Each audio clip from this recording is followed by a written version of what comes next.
Tamil Nadu CM Vijay తన రాష్ట్రంలో ఒక మార్పు తీసుకువస్తాను, నేను ఒక రాజకీయ విప్లవాన్ని తెస్తాను అని చెప్పి ఎన్నికల్లో గెలుపొందిన తర్వాత ఆయన పాత డీఎంకే లేకుంటే అన్నా డీఎంకే పాలనా విధానాలని ఇంకా అనుసరిస్తూనే వస్తూ ఉన్నారు. తాజాగా ఆయన ఒక సోషల్ మీడియా యూట్యూబర్ను అరెస్ట్ చేశారు. అతని పేరు మారిదాస్. అతను రీసెంట్గా కొన్ని కీలక వ్యాఖ్యలు చేశారు. అదేమిటంటే తమిళనాడులో ఒక మంత్రికి ఒక అబ్బాయికి సన్నిహిత సంబంధాలు ఉన్నాయి. ఈ అబ్బాయితో పరిచయం వల్లనే ఆ మంత్రి పూర్తిగా సెక్యూరిటీని అడ్డం తొలగించుకుని మరీ బయటికి వెళ్తూ ఉన్నారు. అంతేకాకుండా చాలా వరకు ఆమె ఫైళ్లను సైతం బయటే క్లియర్ చేస్తూ ఉన్నారు. దీని ద్వారా ప్రభుత్వ రహస్యాలు బయటి వ్యక్తులకు తెలిసే అవకాశం ఉంటుంది. ఇదే కనుక జరిగితే ఈ రాష్ట్రంలో పూర్తిగా ప్రభుత్వ విధానాలన్నీ కూడా మ్యానిపులేట్ అయ్యే అవకాశం ఉంటుంది. తద్వారా ఇప్పటికైనా విజయ్ దీనిపై చర్యలు తీసుకోవాలి అనే విధంగా ఆయన ఒక ట్వీట్ చేశారు. దీంతో విజయ్ ఆమెపై చర్యలు తీసుకోకుండా ఏకంగా ఈ మారిదాస్ అనే వ్యక్తి ఎవరైతే ఈ క్వశ్చన్ చేశారో అతన్ని అరెస్ట్ చేసేశారు. దీన్ని బట్టి చూసుకుంటే తమిళనాడులో విజయ్ క్లీన్ అండ్ గ్రీన్ పాలిటిక్స్ను నడుపుతాను అని చెప్పి రాజకీయాల్లోకి వచ్చిన తర్వాత ఆయన పూర్తిగా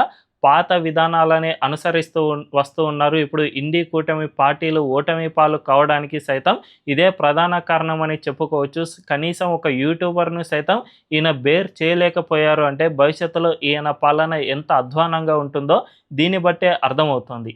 మరి ఈ విషయంపై మీ అభిప్రాయం ఏంటో కామెంట్ల రూపంలో తెలియజేయండి.